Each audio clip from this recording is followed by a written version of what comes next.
செய்திக்காக தெரிந்து கொள்ளப்பட்ட வேத பகுதி சகரியா தீர்க்கதரிசன புஸ்தகம் 9ஆம் அதிகாரம் 11-12 வசனங்கள். பரலோக தேவனுடைய நாமத்துக்கு ஸ்தோத்திரம். இந்த இரண்டு வேத பகுதியை நீங்கள் ஆராய்ந்து நாம் பார்க்கும் பொழுது பல சத்தியங்களை நம்ம அறிந்து கொள்ள முடியும். தெசலோனிக்கேய சபை மிகவும் நல்ல குணசாலிகளான ஆரோக்கியமான உபதேசத்தில் வளர்கிற ஒரு சபை தான் தெசலோனிக்கேய சபை. பவுல் 13 நிருபங்களை எழுதினார். அதில் சபைகளுக்கு தெசலோனிக்கேய சபைகளுக்கு 2 நிருபங்களை எழுதினார். கர்த்தருக்கு ஸ்தோத்திரம். அப்போஸ்தலர்களுடைய இந்த சரித்திரத்தை நம்ம பார்க்கிறோம். ஆனால் அந்த இடத்துல சொல்லும்போது கர்த்தர் அப்போஸ்தலர்களுடைய புஸ்தகம் 17ஆம் அதிகாரத்தில் 11வது வசனத்தை வாசிக்கும் போது பவுல் விதமாய் சொல்கிறார், அந்த பட்டணத்தார் மனோவாஞ்சியாய் வசனத்தை ஏற்றுக்கொண்டு காரியங்கள் இப்படிப்பட்டு இருக்கிறதா என்று தினந்தோறும் வேத வாக்கியங்களை ஆராய்ந்து பார்த்ததினால் தெசலோனிக்கே உள்ளவர்களை பார்த்து நற்குணசாலிகளாய் இருந்தார்கள். பாருங்க, தெசலோனிக்கேயர்ல உள்ளவங்க நல்ல குணசாலிகள். ஏன்னா அவங்க ஆண்டவருக்குள்ள ஒரு நல்ல சாட்சி. ஆனா பெரோய மக்களை பொறுத்து இங்க பவுல் என்ன தெளிவுபடுத்துறாரு அப்படின்னா, தெசலோனிக்கேயரை விட இவங்க நல்லவங்களா இருந்தாங்க. அதுக்கு காரணம் என்னன்னு கேட்டீங்கன்னா, இவங்க தினந்தோறும் வேத வசனங்களை என்ன செய்யுது, இப்படி இருக்கிறதா, வேத வசனம் இப்படி இருக்கிறதா, இப்படி இருக்கிறதா, தேவனுடைய வார்த்தையை அவங்க ஆராய்ந்து பார்த்தார்கள். யார் தேவனுடைய வசனத்தை வார்த்தைகளை வாசித்து அதை தியானித்து வேத சத்தியங்களை ஆராய்ந்து பார்க்கிறார்களோ அவர்களுக்கு நல்ல குணங்களை தேவன் தருவார். நல்ல குணசாலிகளான விசுவாசத்திலே தேவனுக்காக வாடுகிற தேவ பயத்திலே நல்ல குணசாலிகள் என்று சொல்லப்படுது. திருக்குறள் படிச்சா நல்ல குணசாலியா வர முடியாது. வேற எந்த புத்தகங்கள் படிச்சா நல்ல குணசாலியா வர முடியாது. ஆனா வேத புத்தகத்தினுடைய தேவ வார்த்தைகளை நீங்கள் வாசித்து அதை தியானித்து தேவ வார்த்தை கர்த்தருடைய வார்த்தை விதமாக இருக்கிறதா என்று நீங்கள் அதை ஆராயும் பொழுதுதான் உங்களுடைய காரியத்தை ஆண்டவர் நல்ல குணசாலிகளாக மாற்றுகிறார். ஆமே. வேதத்தில் வாசிக்கிறோம் இல்லையா? நீதிமொழியின் புஸ்தகம் 31ஆம் அதிகாரம் 10வது வசனம்.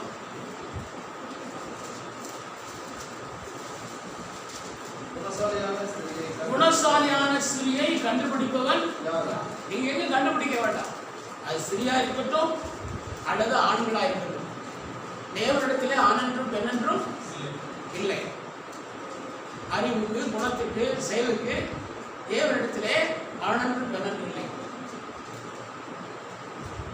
அப்ப நாம் ஒவ்வொருவரும் தேவனுடைய சாயலில் இருக்கிறோம்.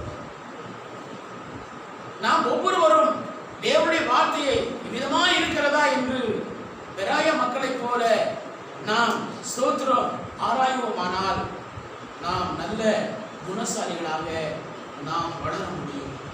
சிலருக்கு பயங்கர கோபக்காரா இருக்காங்க. சிலருக்கு கண்களை அடக்க முடியாத அங்கங்கே வேடிக்கை பார்க்குற இச்சையின் கண்களாக இருக்கிறாங்க. சிலர் ஏதாவது சின்ன பிரச்சனை கூட வாயில கெட்ட வார்த்தை பேசுறவங்களா இருக்கிறாங்க. இவர்கள் எங்கேயோ வேற மார்க்கத்தில் இல்லை, ஆவிக்குரிய சபையில் வர்றவங்க வாழ்க்கையிலையும் குடும்பத்திலையும் இந்த காரியம் இருக்குது. ஆகவே தேவனுடைய வார்த்தை ஸ்தோத்திரம் அவர்களை ஆராய்ந்து பார்க்க வேண்டும். கர்த்தருடைய வார்த்தை வரும்போது எங்கேயோ நினைச்சிட்டு இருக்க கூடாது. கர்த்தருடைய வார்த்தை நாம் கவனிக்க முடியாதபடிக்கு சாத்தானவன் நம்முடைய சிந்தனையை வேற எங்கேயோ திசைப்பி கொண்டு போய் கொண்டிருப்பான். அல்லேலூயா. அவ்வளோ வருஷங்கள் ஆண்டுக்குள்ள நடந்து வாழ்ந்து ஜெபித்து எத்தனையோ அற்புதங்கள் அடையாளங்களை நாங்கள் மற்றவர்கள் மட்டுமல்ல எங்களுடைய சொந்த வாழ்க்கையை பார்த்திருந்தாலும் சில நேரங்களில் வேதத்தை வாசிக்க முடியாதபடி தசத்தில் இருக்கிற சாத்தான் உண்டு. வேதத்தை கவனமாக கேட்க முடியாதபடி பிசாசு வேற பக்கம் டைவர்ட் பண்ணுகிற ஆவிகள் உண்டு. ஜெபிக்கலாம், ஆண்டவர் வார்த்தையை வாசிக்கலாம், என்ன அப்பதான் திடீர்னு வேற ஏதோ ஒரு பிரச்சனை வந்து அதை அப்படியே போட்டுட்டு நம்ம ஆண்டவர் விட்டுட்டு நம்ம வேற வேலைக்கு போயிடுவோம். சாத்தான் என்றைக்குமே அவன் இருக்கிறவனாகவே இருக்கிறான். ஆதாம் ஏவாளத்திலே அங்கே எப்படி இருந்தாலும் அதே மாதிரி தான் என்னமும் நம்முடைய வாழ்க்கையிலையும் அந்த சாத்தான் இருந்து நம்முடைய ஆண்டவருடைய வழியில உண்மையாய் வாழ முடியாம, ஜெபிக்க முடியாம, வேத வசனத்தை வாசிக்க முடியாம, தியானிக்க முடியாம, நம்மளை திசை திருப்பி நம்மளோட டைவர்ட் பண்ணிட்டே இருக்கலாம். ஆகவே கடைசி காலத்தில் தேவனுடைய பிள்ளைகள் மிகவும் ஆவிக்குரிய சிந்தையை நாம் வளர்த்துக் கொள்ள வேண்டும். ஆவிக்குரிய சிந்தை நாம் வளர வேண்டுமானால் தேவனுடைய வார்த்தையின் வழியாக தான் வருகிறது. விசுவாசம் கேள்வினால் வரும், கேள்வி தேவனுடைய வார்த்தையினால் வரும். அல்லேலூயா, அல்லேலூயா. ரட்சிப்பு வாழ்க்கையுமான தேவனுடைய வார்த்தையை கேட்ட பொழுது விசுவாசம், தேவனுடைய வார்த்தையை ஆராய்ந்து பார்க்க வேண்டும். அதிகமாக நாடகம், சினிமா, சினிமா, வெளிக்கூட்டு, நாடகம், சினிமா, நாடகம், அங்கே காட்சி, இந்த காட்சி, ஒவ்வொன்றிலையும் ஒவ்வொரு ஆவி இருக்கிறது. வேத வசனத்திலே, தேவன் வசனத்திலே ஆவியும் ஜீவனும் இருக்கிறது. அல்லேலூயா. அப்போ வேத வசனத்திலே பரிசுத்த ஆவி இருக்கிறார். தேவ ஆவி வேத வசனத்தில் இருக்கிறது. ஆகவே வேத வசனத்தை கேட்கும் போது, தேசவசனம் படிக்கும் போதும் அது நம்முடைய வாழ்க்கையை பரிசுத்தத்தில் கொண்டு வரும். அல்லேலூயா. விசுவாசத்தில் கொண்டு வரும். ஜெபிக்க தூண்டும், ஜெபம் பண்ணணும் தூண்டும். தேவனுக்கு பிரியமில்லாத செய்யாதே என்று அது நம்மை மாற்றும். கரங்களை திருக்கத்தினை மைப்படுத்தும். வேத வசனங்களை அதிகமாக கேட்கும், அதுதான் நம்ம அதிகமாக தியானிக்கும். அதை விட்டுவிட்டு நம்ம தேவையில்லாத காரியங்களை செய்யும் போது பக்த நிமிதமாய் பாடுகிறார். தேவனை மறக்க செய்யும், தேவனை மறக்க செய்யும் வேதனை நிறைந்த வாழ்வை சத்துரு விதைத்திடும் போது, தேவனை மறக்க செய்யும் வேதனை நிறைந்த வாழ்வை சத்துரு விதைத்திடும் போது,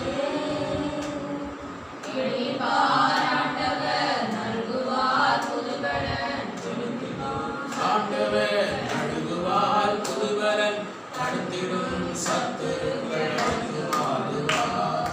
அல்லேலூயா. தேவனை மறக்க செய்யும்.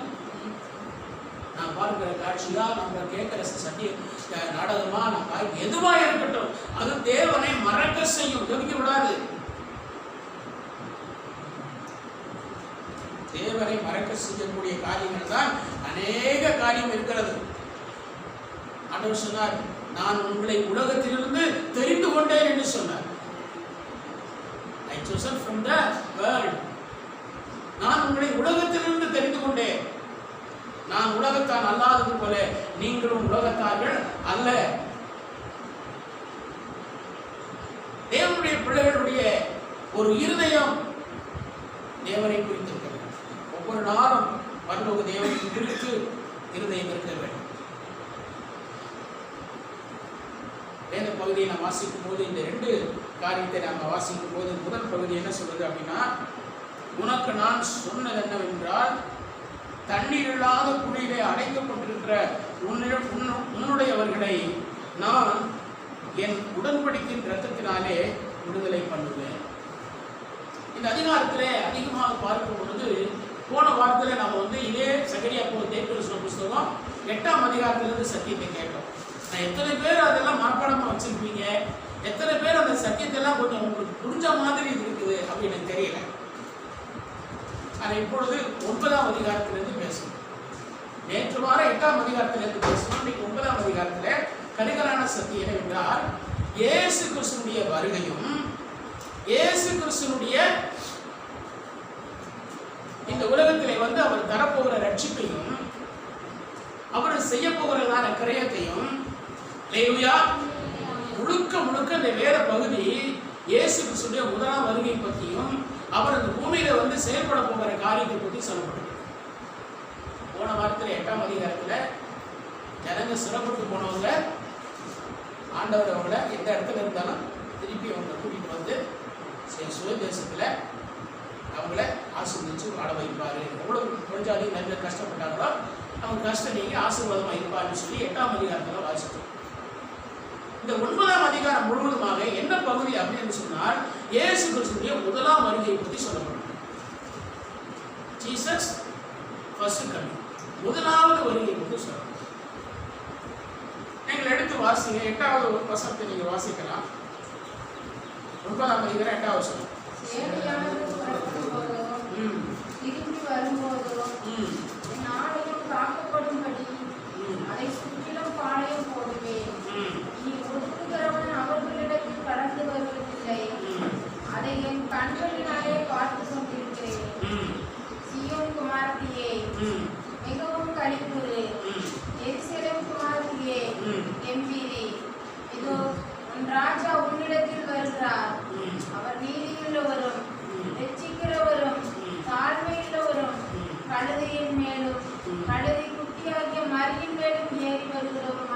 வருகிறார். இது ஆண்டவர் இயேசு கிறிஸ்துவின் வருகையை குறித்து, இயேசு கிறிஸ்துவின் கழுதையிலே பவனி வர்றதை குறித்து, அவர் எப்படி இருப்பார் என்று சொல்லப்படுகிறது. அவர் நீதி உள்ளவர், அவர் ரட்சிக்கிறவர், அவர் தாழ்மை உள்ளவர். அவருடைய கேரக்டர்ஸ் குறித்து சொல்லப்படுது. முழுக்க முழுக்க இயேசுடைய வருகையை குறித்து, இயேசுடைய காரியத்தை குறித்து சகரியா தீர்க்கதரிசி தரிசனம் சொல்கிறார். இந்த 9ஆம் அதிகாரத்தில் சகரியா அவருடைய தரிசனம் முழுக்க முழுக்க மேசியாவுடைய வருகை, இயேசு கிறிஸ்துவாகிய கிறிஸ்துவின் வருகை குறித்து சொல்லப்பட்டிருக்கிறது. அல்லேலூயா. ஆனா அதே வசனத்தை நம்ம அங்கே 11ஆம் வசனம் என்ன சொல்லுது? உனக்கு நான் சொல்வது என்னவென்றால், தண்ணீர் இல்லாத குழியிலே அடைக்கப்பட்டிருக்கிற உன்னுடையவர்களை. இது எழுத்தின்படி பார்த்தா ஹிஸ்டாரிக்கலா வரலாற்று பூர்வமான சத்தியம் அல்ல, விசுவாசத்துக்குரிய ஆவிக்குரிய சத்தியம். என்னன்னு சொன்னா, இயேசு கிறிஸ்துவை பற்றி நம்ம பார்க்கும் பொழுது இங்க தரிசனம் சொல்றாரு, உங்களுடைய ஜனங்கள், உன்னுடையவர்கள் இங்கே தண்ணீர் இல்லாத குடியிலே அடைபட்டிருக்கிறார்கள். தண்ணீர் இல்லாத குடியிலே அடைபட்டிருக்கிறார்கள். இப்ப ஒரு ஆவிக்குரிய அர்த்தம் என்றால் என்ன? தண்ணீர் இல்லாத ஒரு குழி அப்படி என்றால் என்ன? அடைப்பட்டிருக்கிறோம், அடைக்கப்பட்டிருக்கிறோம். வாழ்க்கையிலே தேவன் நம்மை எப்படி ஒரு விடுதலையிலே கொண்டு வருகிறார், நம்முடைய நிலைமை என்ன என்று சொல்லி மிக தெளிவுபடுத்துகிறார். வறட்சியான தண்ணீர் இல்லாத குழியிலே அடைபட்டிருக்கிற உன்னுடையவர்களை தீர்க்கதரிசி சொல்றார். சகரியா தரிசனம் என்று சொல்றார். ஆண்டவர் சொல்லுகிறார், தண்ணீர் இல்லாத குழியிலே அடைபட்டிருக்கிற உன்னுடையவர்களை.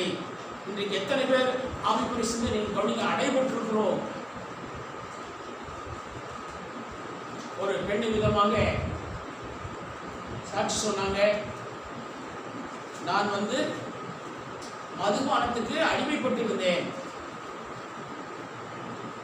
அதிலிருந்து நான் ட்ரீட்மெண்ட் எடுத்து இப்பொழுது விடுதலையாயிருக்கிறேன், இப்பொழுது நான் நல்லா இருக்கிறேன். அல்லேலூயா.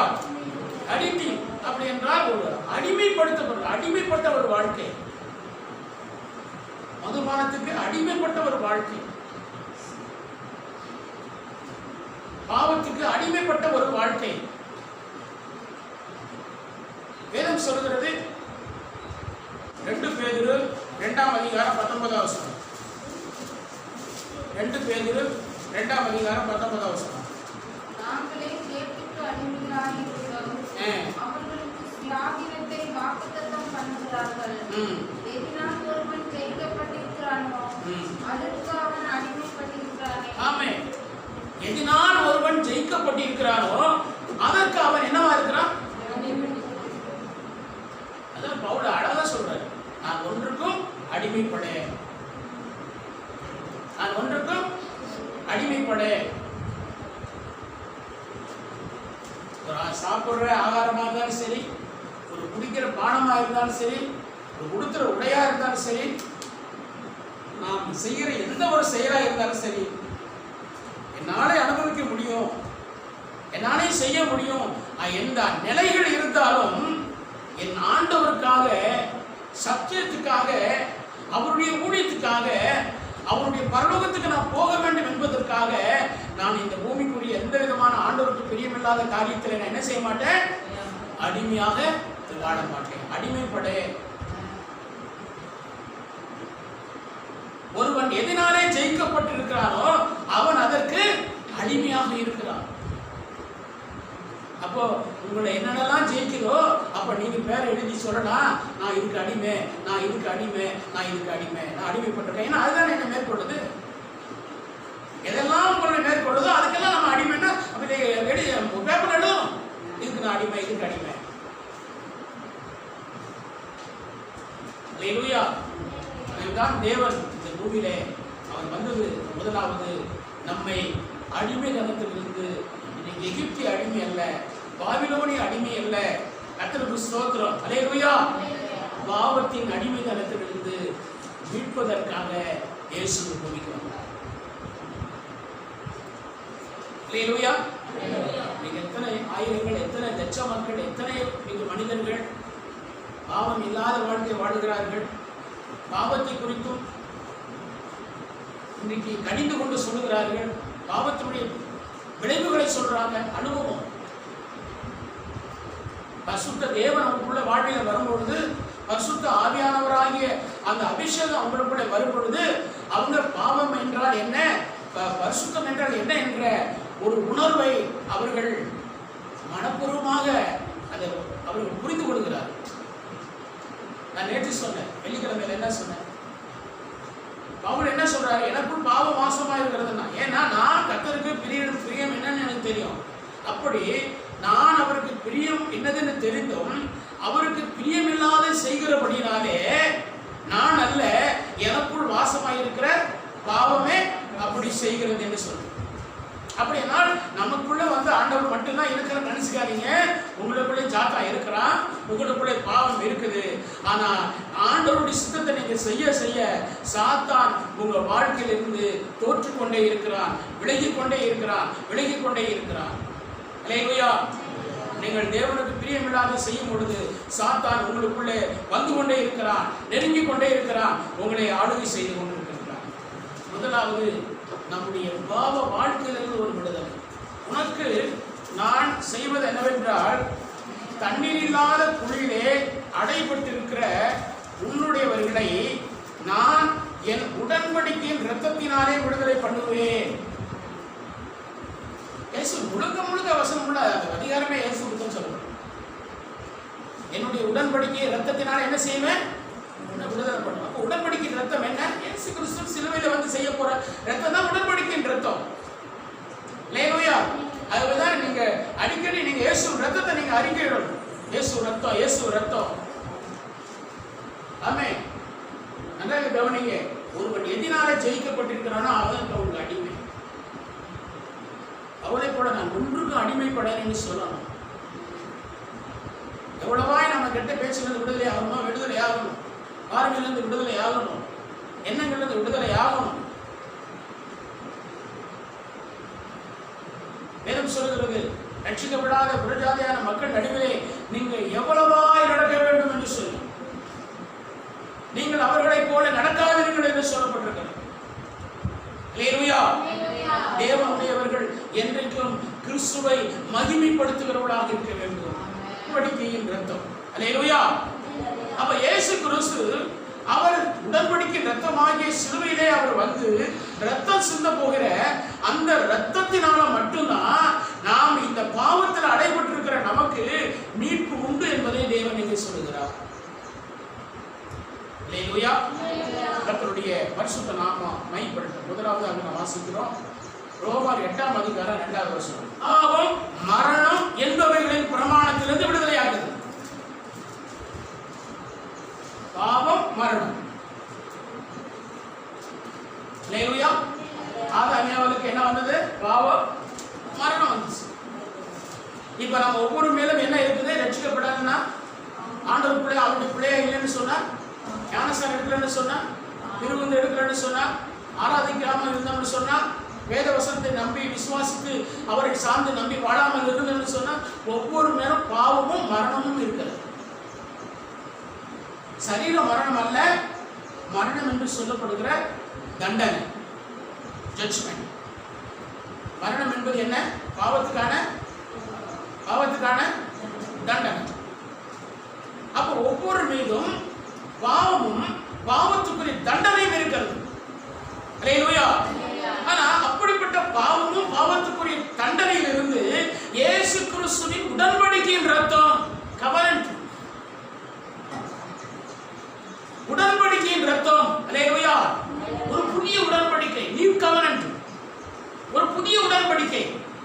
அப்ப உடன்படிக்கையின் ரத்தம் இன்று தண்ணீரற்ற குழியில அடைபட்டிருக்கிறார்கள். அந்த அடைபட்டிருக்கிறவர்களை, உன்னுடையவர்களை மீட்கும்படியாக உடன்படிக்கையின் ரத்தத்தினாலே விடுதலையாக்கும்படிக்கு. அல்லேலூயா. அல்லேலூயா. அருமையான தேவ பிள்ளைகள், இயேசுடைய ரத்தத்தினுடைய பவரை பாருங்க, அதனுடைய அதிகாரத்தை பாருங்க, அதனுடைய அந்த ரத்தத்துக்கான ஆண்டவர் சிந்துகிற அந்த ரத்தத்தினுடைய கிரயத்தை பாருங்க. அல்லேலூயா. நம்ம மேல இருக்கிற பாவம் மரணம் என்கிற பிரமாணத்திலிருந்து நம்மளை விடுதலையாகும் அவருடைய ரத்தம். பாவம் மரணம் என்கிறதுல விடுதலையாகும். நம்பிக்கையான வாழ்க்கை. மரணமும் நம்பிக்கைக்குரிய மரணம் தான் நம்முடைய மரணம். ஏன்னா நம்ம மேல பாவம் மரணம் அது அல்ல, தேவனுடைய கிருபையும் பரிசுத்த ஆவியானவர் நமக்குள்ள இருக்கார். அல்லேலூயா, அல்லேலூயா. பாவிங்கிற உணர்வெல்லாம் நம்ம விடுறோம். பாவியாக நீங்கள் ஒரு காலத்தில் இருந்திருந்தாலும் நாம் தேவனிடத்தில் வரும் பொழுது பாவி என்று நாம் ஜெபிக்க கூடாது. நான் பாவி ஆண்டவரே அப்படின்னு ஜெபிக்க கூடாது. ஒருவேளை தவறுகள் ஏதாவது மனசாட்சி குற்ற மனசாட்சி வந்துச்சுன்னா, ஏசப்பா என்னை அறிக்கையிடுறேன், என்னை சுத்திகரியும், என்னை தகுதிப்படுத்தும், ரத்த கழுவும் அப்படின்னு ஜெபிக்கலாம்.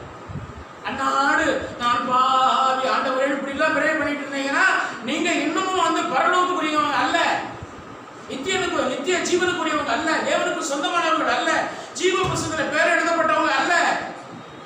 ஏசையில வருவார், எப்போ வருவார்னு எதிர்பார்க்கிற ஆயத்தம் உங்க வாழ்க்கையில இல்ல. ஏன்னா நீங்க அண்ணாடே பாவின்னு தான் சொல்லிட்டு இருக்கீங்க. அல்லேலூயா, கர்த்தருக்கு ஸ்தோத்திரம். அனுதினமும் நான் பரிசுத்தம் அடைந்து விட்டேன், நான் இனி பாவி அல்ல என்று பவுல் அங்கே பெத்மோஸ் சொல்ற பாடுறது போல இனி நான் பாவி அல்ல பரிசுத்தமாயிட்டேன் பாடணும். இனி நான் பாவி அல்ல பரிசுத்தமாகி விட்டேன், பழையன கடிந்தனவே நான் புதிய படைப்பானே, பழையன நான் புதிய படைப்பானே, என் பாவங்கள் என் இயேசு மன்னித்து விட்டார், மகனாக என் இயேசு ஏற்றுக்கொண்டார். அதான் பாட்டு, இதான் ரட்சிக்கப்பட்டவங்க பாட்டு, இதான் உண்மையா ஆண்டவருக்குள்ள வாழ்ந்து கொண்டிருக்கிறவங்களுடைய பாட்டு. இதுதான் இனிதான் பாவி அல்ல. இதான் அறிக்கையிடணும், இதான் அறிக்கைட்டு சொல்லிட்டு பாசிட்டிவ் தான் சொல்லணும். நான் தகுதி இல்லை, நான் தகுதி இல்லை, நான் பாவி. ஏன்? அல்லேலூயா. நம்ம கிறிஸ்துவுக்குள்ளாக ஆண்டவர் சொல்றாரு, எடுத்து வாசித்து பாருங்க. ஸ்தோத்திரம். எபிரேயர் நிருபம் 4ஆம் அதிகாரம் 16வது வசனம். இரக்கத்தை பெறவும்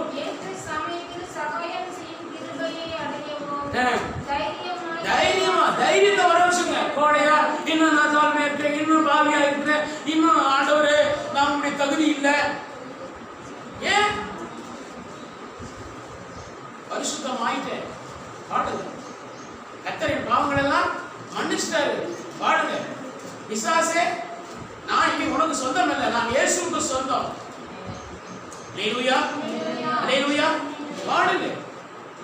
வேத வசனத்திலே அநேக காரியங்களை நாம் பார்க்கிறோம். நம்முடைய பிசாசுடைய ராஜ்யத்திலிருந்து நாம் தேவனுடைய ராஜ்யத்துக்கு, அன்பின் குமாரனுடைய ராஜ்யத்துக்கு உட்பட்டோம் என்று வேதம் சொல்லுது. சாத்தானுடைய ராஜ்யத்திலிருந்து இப்ப நாம் எந்த ராஜ்யத்துக்கு உட்பட்டிருக்கிறோம்? அன்பின் குமாரனுடைய ராஜ்யத்துக்கு உட்பட்டிருக்கிறோம். இப்போ குமாரனுடைய ராஜ்யத்தில் உட்பட்டு இருந்துட்டு நீங்க ஏற்கனவே விட்டு வந்த ராஜ்யத்தை பத்தி ஏன் பேசிட்டு இருக்கிறீங்க? அல்லேலூயா, அல்லேலூயா, அல்லேலூயா. அன்பான தேவ பிள்ளைகள், இன்னைக்கு நான் தேவனுக்குள்ள இருக்கிறேன் என்ற ஒரு சந்தோஷம் உங்க வாழ்க்கையில் இருக்கும். தேவன் எனக்குள்ள இருக்கிறார் என்ற அந்த செலிபிரிட்டி, அந்த சந்தோஷம் உங்களுக்குள்ள இருக்கிறது. அதுதான் ரட்சிப்பின் சந்தோஷம் என்று சொல்லுகிறேன். கிறிஸ்துக்குள்ள இருந்தா உங்களுக்கு என்ன உண்டாகும்? சந்தோஷம். கிறிஸ்துவின் சந்தோஷம், கிறிஸ்துவின் சந்தோஷம்.